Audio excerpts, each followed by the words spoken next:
Good morning, everyone, on this very sad day, awaking to the news for many about the passing of His Royal Highness, the Duke of Edinburgh. And on behalf of the Australian people and the Australian Government, I extend our deepest sympathies and condolences to Her Majesty and the Royal Family for the passing and death of the Royal Highness, the Duke of Edinburgh. Your Majesty, here in Australia, and indeed across the world, your Commonwealth family joins in your sorrow and your mourning and that of your family. But also, we give thanks for the life of who you described as your strength and your stay, your Prince, Prince Philip, husband, father, and great-grandfather. The Duke's life was one of duty and of service, of loyalty and of honour. Memories of him will, of course, tell stories of his candour and a unique and forceful and authentic personality. But above all, he was a man who was steadfast, who could be relied upon, always standing by his Queen. In Australia, we also know of that steadfast commitment and loyalty of the Duke of Edinburgh, patron of some 50 organisations here in Australia, a legacy of 775,000 Australians who were award recipients under the Duke of Edinburgh Award Program.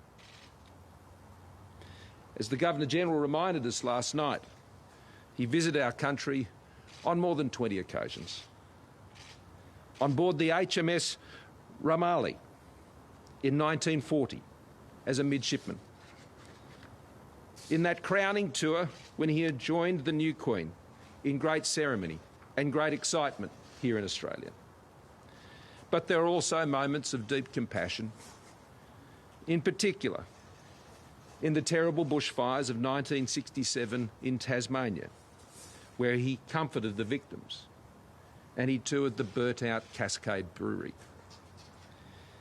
There are many towering figures that the world has lost and known, but few have been before us in our lifetimes for such a long time.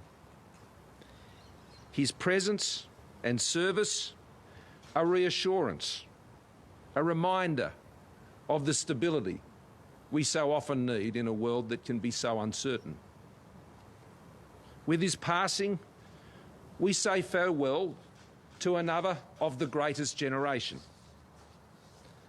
The generation that defied tyranny, that won a peace and built a liberal world order that protects and favours freedom.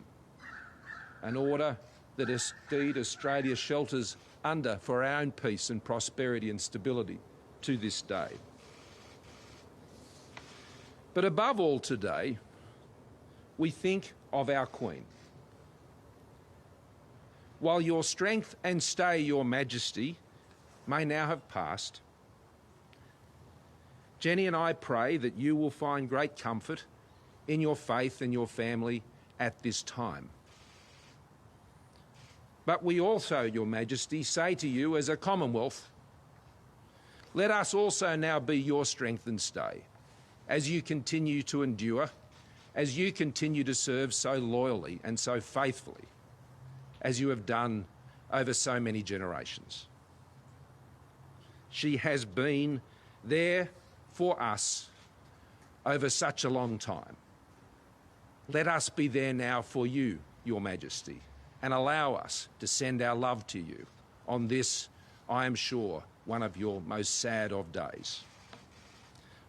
I am sure her Prince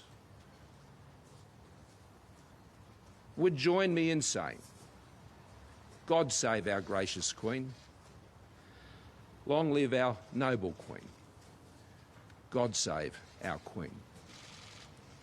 Later today, I'll be attending His Excellency, the Governor-General, to sign the official condolence book with Jenny.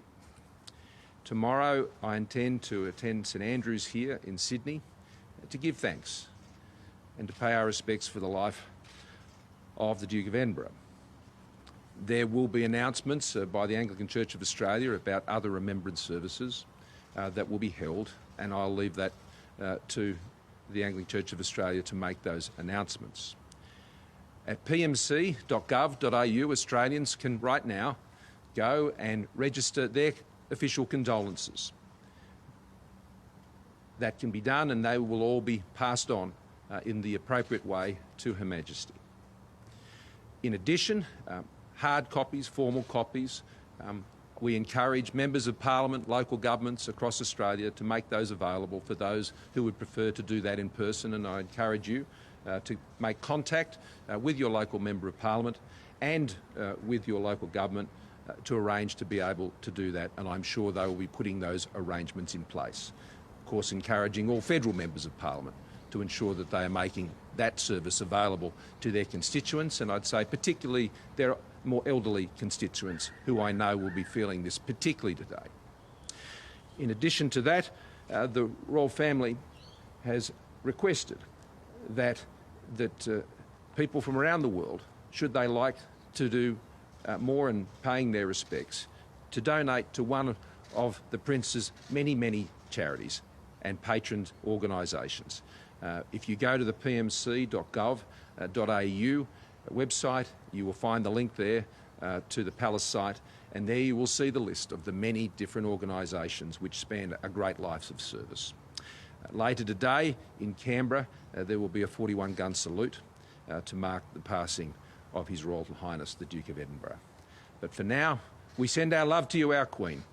We join you in your mourning and your sadness, and we join you in giving thanks and pray for your endurance and for your strength at this difficult time. Thank you.